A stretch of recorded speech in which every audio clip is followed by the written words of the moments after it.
Your reaction, and just 40% of Americans say they would definitely agree to take a coronavirus vaccine if it was approved by the government. What steps would you take to give Americans confidence in a vaccine if it were approved? Make sure it's totally transparent.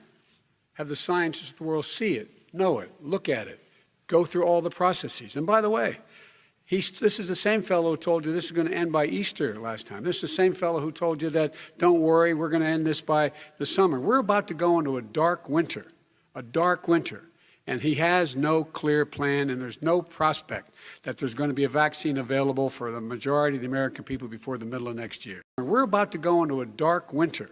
We're about to go into a dark winter.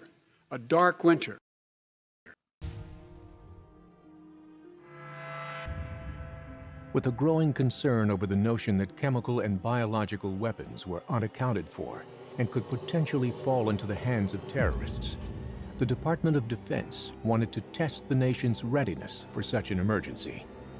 In June 2001, the DoD conducted a war game called Operation Dark Winter.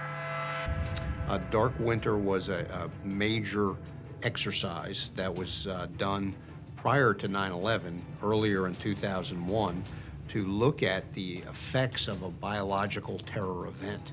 And it was kind of a scary scenario. We would lose a lot of people if a really effective bioterror event occurred. The simulation evaluated the government's ability to respond and communicate with the public, and the exercise even included mock news reports. Since the diagnosis of 20 smallpox cases in Oklahoma City 12 days ago, hundreds have now died, thousands have become infected. We had to, think about things like, quarantines and martial law, and things like that. All of a sudden, our system wasn't our system anymore because we had this terrible thing going on, and we had to change. We had to, change the way we thought about things. We had to change the way the military interrelated with the civilian world, and it was really an eye-opener. And the conclusion were tens of millions of deaths, no commerce between states, no airplane flying for 6 months, and war between Oklahoma and Texas.